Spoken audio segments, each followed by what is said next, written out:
Ang panahon natin ngayon, hindi na may kakaila na ang mga mayayaman at mapepera ang siyang naghahari at nasusunod sa mga bagay-bagay. Kahit saan ka man mapunta laging mayroong hierarkiya, ang bawat tao sa loob ng isang bansa o komunidad. Mahirap at mayaman laging hindi pantay ang mga patakaran. Ang mga mahihirap lalong naghihirap, walang katarungan habang ang mayayaman lalong yumayaman at ang batas minsan pa ay binabayaran. Halos walang pinagkaiba ang ating mundo ngayon sa panahon at mundo ng Alsia. Lahat ng tao sa mundong ito ay mayroong numero na palatandaan ng katayuan nila sa lipunan. Mababa ang bilang ng iyong marka, mababang uri ka din sa antas ng lipunan. Habang kapag mataas ang iyong marka, magagawa mong mapasunod ang mga mababa sayo. At ang mga tao naman na mayroong 0 na numero, ay mapupunta sa abis. Ang uri ng gobyerno at pamumuno na meron ang mundong ito ay tinatawag na alking. Dalawang magkaibang uri ng tadhana ang magkakatagpo. Mala Romeo and Juliet, langit at lupa ang pagitan. Si Lick Bok ay isang mahilig na lalaki, na mayroong negative 999 na marka. Makakatagpo niya si Hina Ferro na mayroong markang 441. Sa pagkikita ng dalawa, hindi magandang impresyon ang mapapansin ng dalaga sa binata. Ngunit kahit na ganun, magkasama silang maglalakbay upang matagpuan ang mga tinatawag na legendary ace. Sa gitna ng kanilang adventure, mayroong isang pagkatao si Lick na masisiwalat. At magpapatuloy sila sa pagkalap ng mga impormasyon at kaalaman tungkol sa mga legendary aces at sa mundong kanilang ginagalawan. Casual na nakikipagkwentuhan si Hina sa mga batang nando doon sa footspa nang biglang sumulpot si Lick. Nagtakbuhan palayo ang mga dalaga maliban kay Hina na hindi maintindihan bakit nag-alisan ang mga kausap, nang maging agresibo na ang Kolokoy na si Lick doon na unawaan ni Hina ang lahat. Maging siya ngayon ay tumatakbo na palayo sa binata na hinahabol siya. Mabuti na lamang at dumating ang isang dalaga na nagngangalang Nana, nakatikim ng humahagupit na sipa si Lick mula dito. Inalok naman ng dalaga si Hina na kumain muna sa tindahan nito. First time in a while na tumawa ng napakalakas ni Hina na ipinagtaka naman ng mga taong nandoon. Cute na cute kasi siya sa pangmamaltrato ni Nana kay Lick. Masayang nagkilala ang dalawang dalaga, nag-offer ng pagkain si Nana habang itinuturo ni Hina sa kanya ang pinagmulan ng dalaga. Naikwento din ng dalaga kay Nana ang tungkol sa pagkawala ng kanyang ina. Hindi aware ang ating bidang babae tungkol sa ibig sabihin ng mga numero sa katawan ng bawat tao kung kaya ipinaliwanag lahat ito sa kanya ni Nana. Habang nag-uusap ang dalawa ay ipinakita ni Hina ang kanyang count mark na nasa kanyang hita, at doon ay nakasilap si Lick na hayok makakita ng laman. Agad na binalibag ni Nana ang binata na pinagpasa-pasahan ng mga dalagang bugbugin dahil sa sobrang kailigan. Patuloy na nagpaliwanag si Nana sa ating bidang babae. Nabanggit niya din na ang bawat number ay ungat o bababase sa kung anong focus mo gawin na connected sa number.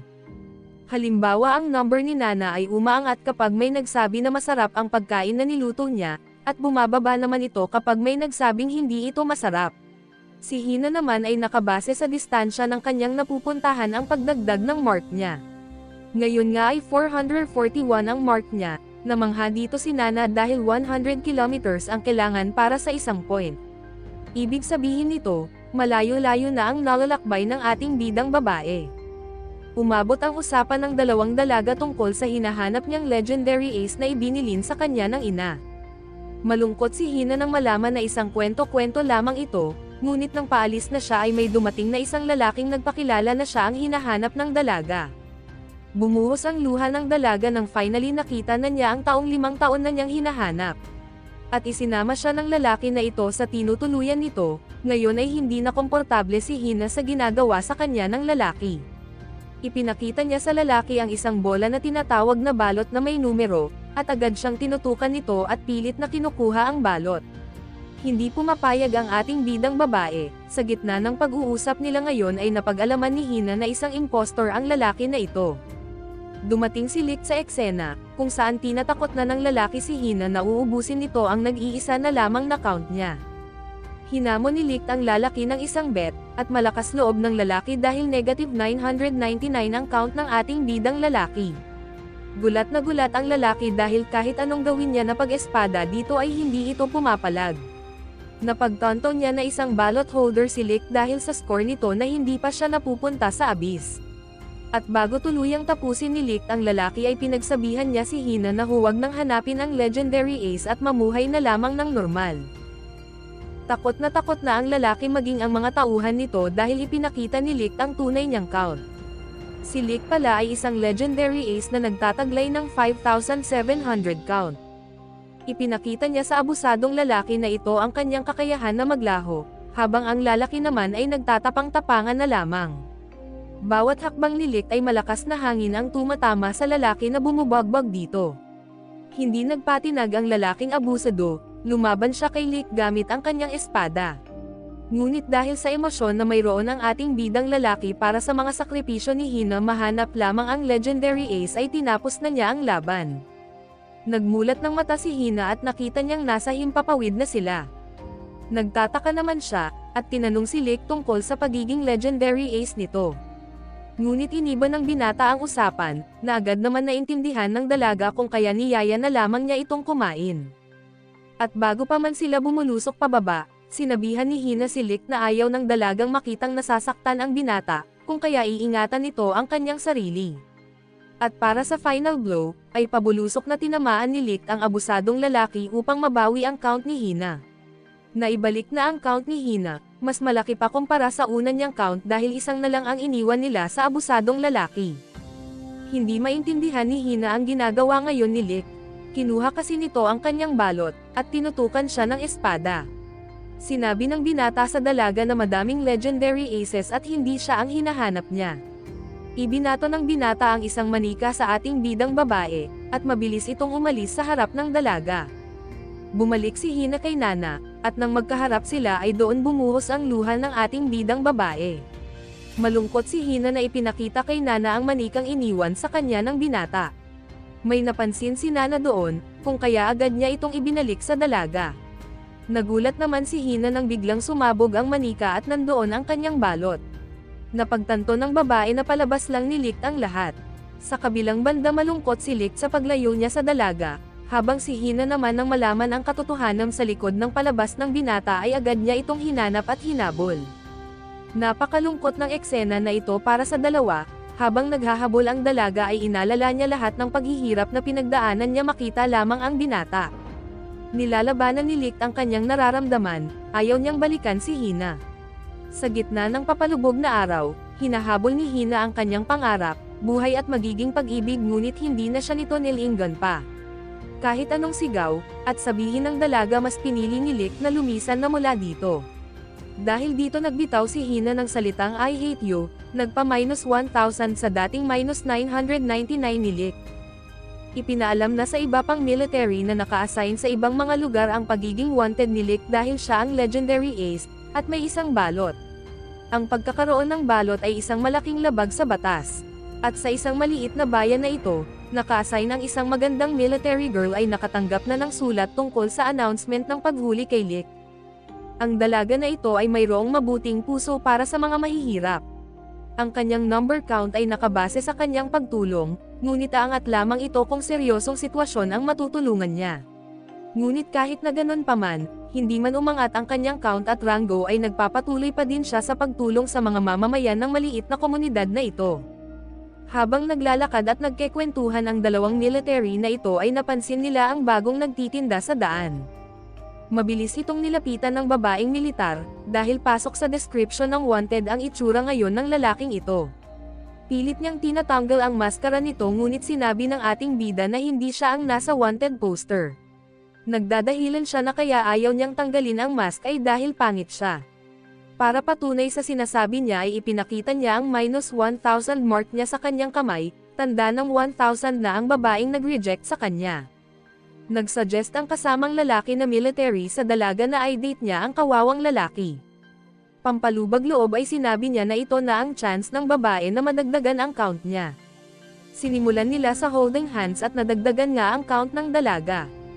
Sunod nilang ginawa ay uminom sa iisang baso pero may magkaibang straw. Malakas din ang trip nitong lalaking military, dinala niya ang dalawa sa isang hanging bridge at pinaglakad doon habang inuugan niya ito. Kung kaya ang ating bida ay nagpanggap naman na natatakot yamakap sa babae na may kasamang chancing. Habang umuuga ang bridge ay nagkamali ng apak ang dalaga kung kaya muntikan na siyang malaglag, mabuti na lamang at nahawakan agad siya ni Lick. Nagpatuloy sila sa pagdedate at ginagawa ang sasabihin ng lalaking military, ngayon nga ay nakahiga sa mga hita ng dalaga ang ating bida. At umabot na sila sa kung ano-anong kabulastugan.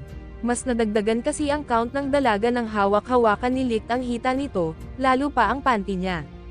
Bigla naman tumigil ang lalaki na military sa pagbibigay ng instruction at sinabi na tapos na siyang makipaglaro. Kinabahan na si Lick lalo pa nang sabihin ng lalaki na minus 1,000 ang count niya at isa itong palatandaan na siya ang wanted. Lahat ng zero ang count ay dinadala sa abyss, pero dahil negative ang kanya ibig sabihin may balot siya at siya ang hinahanap ng mga militar. Mas nakampirma pa nila ito nang tanggalin ng babae ang maskara ng ating bida. Dinaan naman ni Lick ang dalaga sa kanyang mabulaklak na salita at charisma.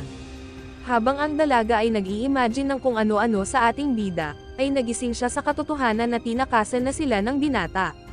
At inasar siya ng kasama na, napunta sa wala ang pagpapakita niya ng panty kay Lick. Kinabukasan ay ang dalawang militar ay nagpatuloy na lamang sa pamimigay nila ng flyers. Gusto kasi ng babae na gumawa ng playground para sa mga bata doon at naghahanap sila ng mga volunteer. Habang nag-uusap ang dalawa, bigla naman sumingit si Lick at sinabi na tutulong siya sa pamimigay ng flyers. Napansin naman ng babae ang ating bida at agad itong hinabol. Habang tumatakbo sila ay nakasalubong nila ang isang tindera, nang hindi nila pansinin ito ay mabilis din itong tumakbo para sundan sila. Habang nagtatakbuhan silang apat na ay inaalok ng tindera ang babae na military. Nagbiro din ito na LQ daw ba sila ng boyfriend niya kaya niya hinahabol. Narinig iyon ng iba pang mga tindero, at maging sila ay nakitakbo at humabol. Tumanggi naman ang dalaga na boyfriend niya si Lick, ngunit ang ating bidang mahilig sinabi na bakit ipinakita ng babae sa kanya ang panty na suot nito kung hindi siya nito nagugustuhan. Dahil dito nagwild ang mga tindero, habang nagpapaliwanag ang babae napansin niya na wala na naman ang binata at natakasan na naman siya. Sa kabilang banda naman, alalang-alala na si Hina para kay Lick. Dahil ito sa grupo ng militar na naghahanap sa binata. Sinira kasi ng mga iyong ang cart ng negosyo ni Nana. At pinilit ang dalaga na sabihin kung saan papunta ang ating bidang lalaki. Ngayon nga ay sinusundan na ng mga ito si Lick sa lugar na kanyang posibleng pinuntahan. Sinabihan naman ni Nana si Hina na kailangan muna nilang ayusin ang cart bago sila maglakbay. Kailangan din kasi ni Nana na mapataas ang kanyang count, at di niya magagawa ito kung wala ang food cart niya. Nagtataka naman si Lick dahil payapa pa din ang bayan na ito kahit pa alam ng mga tao na mayroong isang wanted na pag-alagala. Ang babaeng military naman ay di na malaman kung sino ang uunahin na tutulungan. Mas lalo pa siyang na-stress nang maapakan niya ang manika ng isang bata at nasira ito.